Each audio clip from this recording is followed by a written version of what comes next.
எல்லாருக்கும் என்னுடைய அன்பார்ந்த வணக்கங்கள்.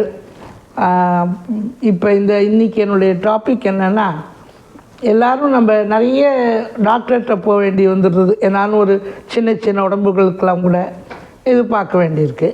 அந்த காலத்தில் எங்கள் அம்மா அப்படிலாம் டாக்டர்கிட்டலாம் போகவே மாட்டாள். ஆற்றுலேருந்தே வீட்டிலேருந்தே என்னென்ன வைத்தியங்கள் உண்டோ அதெல்லாம் நிறைய பார்ப்பாள். அதில் எல்லாத்தையும் குணமும் ஆகும். பட் இப்போ நமக்கு அப்படி இல்லை. நம்முடைய இந்த அவசர உலகத்தில் டாக்டர் வேண்டியிருக்கு, செய்ய வேண்டியிருக்கு, போக வேண்டியிருக்கு.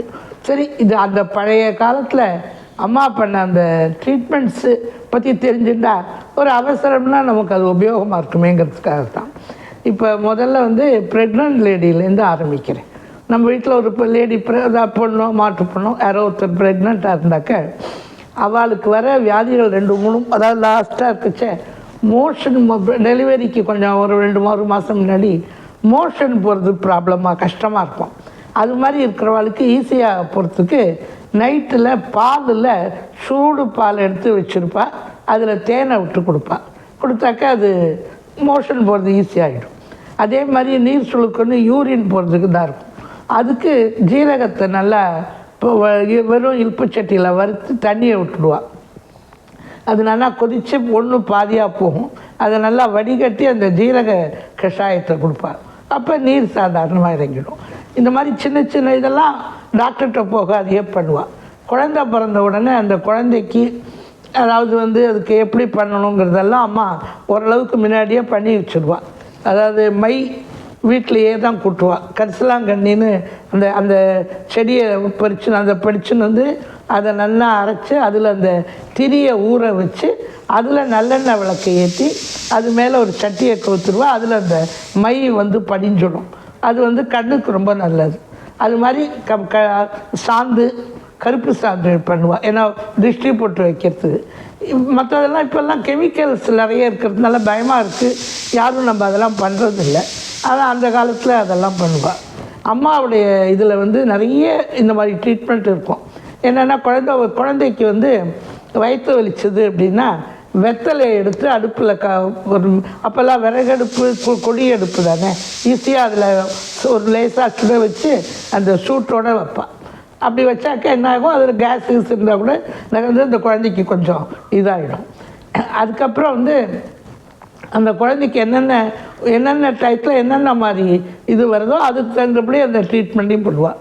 கொஞ்சம் 3-4 மாதம் ஆனதுக்கப்புறம் அதுக்கு மோஷன் ஆகலைன்னா திராட்சை பழத்தை வச்சு நல்லா தண்ணியை விட்டு அதை கொதிக்க வச்சு அதை நல்லா வடிகட்டி ஸ்பூனை விட்டுவோம். திராட்சை பழம் ஆக்சுவலாக ஸ்வீட்டாக இருக்கிறதுனால அதுகளும் சாப்பிடணும். கொஞ்சம் மோஷன் போகிறதும் ஈஸியாக போயிடும் அதுகளுக்கு. அது மாதிரி அம்மா எங்கள் அப்பாவுக்கும் நிறைய ட்ரீட்மெண்ட் பண்ணுவாள். அப்பா கால் எப்பவும் வீங்கிடும். அப்பாவுக்கு வீங்கினா வடிய விடுறதுக்கு நேர அந்த கால்வாக்கரை ஓரமாக பொடுதலைன்னு ஒன்று இருக்கும். ஆனால் இப்போ அது என்ன இருக்குது எதுன்னு தெரியாது. அப்போல்லாம் நிறைய இருக்கும் அந்த பொடுதலைன்னு. அதை எடுத்துன்னு அதை கஷாயமாக வச்சு கொடுப்பா. ஒரே நல்ல டயாலிசிஸ் பண்ண மாதிரி கால் சப்புன்னு வெடிஞ்சிடும், நீர் இறங்கிடும். இந்த மாதிரி நாட்டு வைத்தியம் தான். ஆனால் அது நல்லா தெரிஞ்சு நல்லா பண்ணணுங்கிறது வேறு. அம்மாவுக்கு அதெல்லாம் ரொம்ப பிடிக்கும், ரொம்பவும் பண்ணுவோம். 2-3 அம்மா வீட்லேயே தயாரிப்போம்.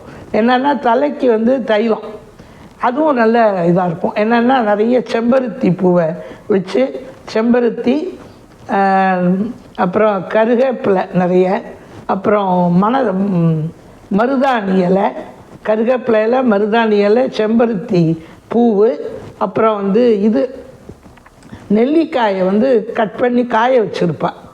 நெல்லிக்காய் சீசனில் வாங்கி, அதுக்கு பேர் நெல்லி முள்ளின்னு பேர். அதையும் சேர்த்து வச்சு அதை நல்லா காய வச்சு பொடி பண்ணி வச்சுட்டு தேங்காய் எண்ணெயை லேசாக சுட வச்சு இந்த பவுடரை போட்டு கொஞ்சம் அந்த அதில் இறங்குற மட்டும் விட்டுட்டு அப்புறம் நல்லா வடிகட்டி 1 நாள் 2 நாள் வெயிலில் வச்சுட்டு கொடுப்பேன். அது ரொம்ப நல்லா தலைமையில் வளரும். சின்ன இளமையாக இருக்கும். அவளுக்கு நரைக்கிறது அது நரைக்காது. அது ஆக்சுவலாக அந்த மாதிரி பண்ணி எங்கள் அக்கா அவள் பொண்கள் யாருக்குமே நிறையில்லை. பட் நான்லாம் தடவிக்கல, அதனால எங்களுக்கு வரல, அவளுக்கும் நிறைய வரல. அது மாதிரி அதனுடைய அது நல்லாயிருக்கும். அந்த மாதிரி பவுடர் போடுவாள். இந்த மாதிரி வெயில் காலம் வந்ததுன்னா பயறு எடுத்து வச்சு சின்ன குழந்தைக்கு குளிப்பாட்டச்சியே அதுக்கு சீக்காயெல்லாம் போட மாட்டாள். இந்த பொடி தான் போடுவாள். நிறைய பயிறு, அப்புறம் வந்து ரோஜா இதழ், காய வச்ச ரோஜா இதழ், அப்புறம் வெட்டி வேறு, அப்புறம் வந்து பூலாங்கிழங்குன்னு ஒன்று இருக்கும், அதுவும் கால்வாய்க்கரை உரமாக தான் இருக்கும், கோரைக்கிழங்கு, அப்புறம் வந்து இதை போட்டு நல்லா இதில் மிஷினில் கொடுத்து நிறையா அரைச்சி அதைத்தான் உடம்புக்கு பூசி எண்ணெய் தேய்ச்சாலும் சரி எப்போவா இருந்தாலும் சரி போடுவாள். ஏன்னா அப்போ தான் அது வந்து இந்த வேர்க்கூரெல்லாம் வராத இருக்கும் வெயில் காலத்தில்.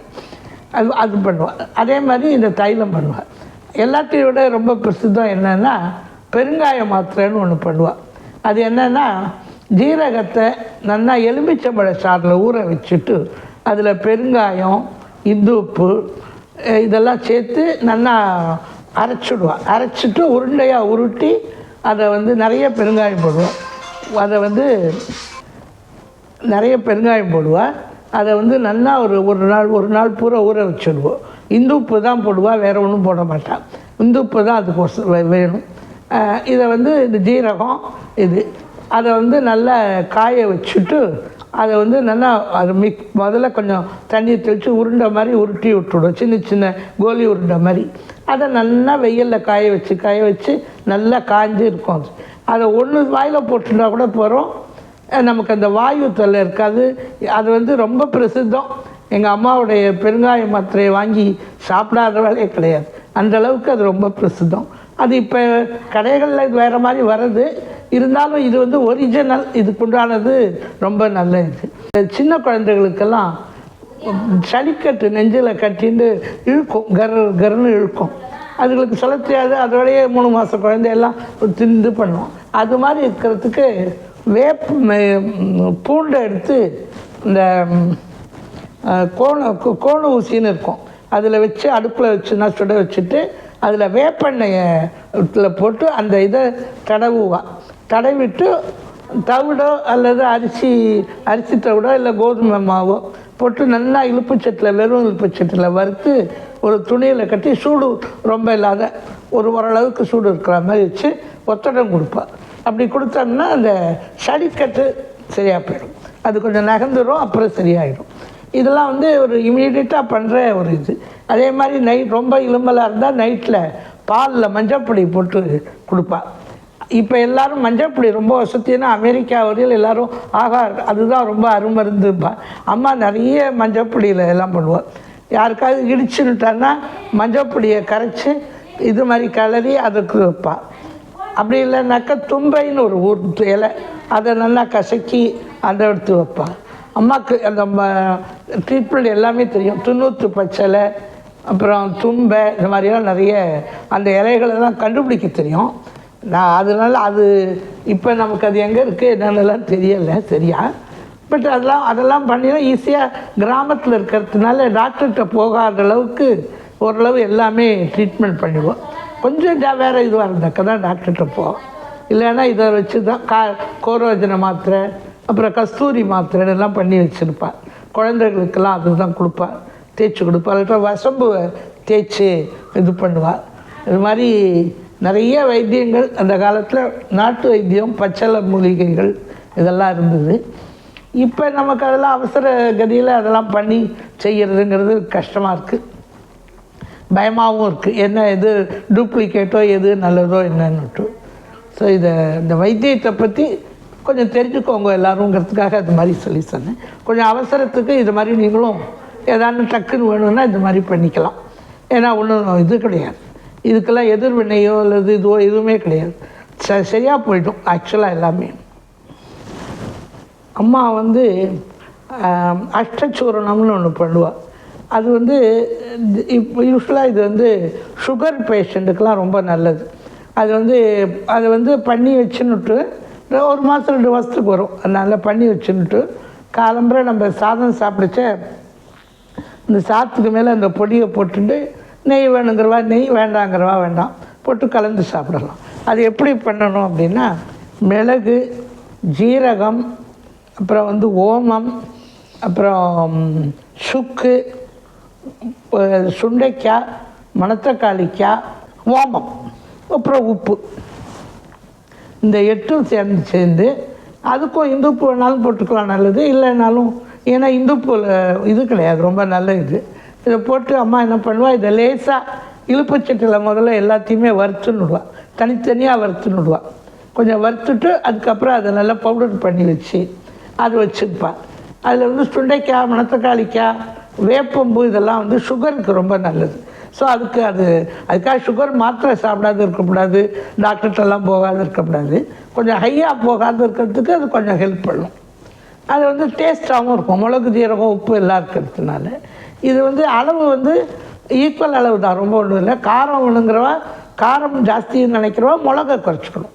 மற்றபடி ஒன்றும் இல்லை, கொஞ்சம் கசப்பு இருக்கும், இருந்தாலும் நல்லாயிருக்கும், டேஸ்ட் நல்லாயிருக்கும். இது அதே தான் அன்காயப்பொடின்னு இன்னொன்று இருக்கும், அது வந்து ஜீரணத்துக்காக. அதில் வந்து இந்த சுண்டைக்காய், மணத்தக்காளிக்காய் போட மாட்டா. அதுக்கு மேலே வந்து சித்தரத்தையும் அரிசி தீப்பிலி, சித்தரத்தை அதெல்லாம் போடுவாள். அது ரெண்டும் எப்போவும் பொடி பண்ணி வச்சுருப்பா. யாருக்கு என்ன உடம்புனாலும் அதை போட்டுன்னு முன்னாடி சாப்பிட்டு செஞ்சு பண்ணுவோம். அதெல்லாம் ஒரு காலமாக இருந்தது. இப்போ நமக்கு எல்லாமே டாக்டர் தான், டாக்டர் சொல்லாத நம்ம எதுவும் பண்ண முடியாது. உங்களுக்கு பிடிச்சிருந்ததுன்னா இதை பற்றி கமெண்ட்ஸ் எழுதுங்கோ. யாருக்காவது இது இன்னும் கொஞ்சம் விவரமாக தெரியணுன்னா நல்லா டீட்டெயிலாக சொல்கிறேன், என்னென்ன எவ்வளோ சேர்க்கணும், எப்படி சேர்க்கணுங்கிறதெல்லாம்.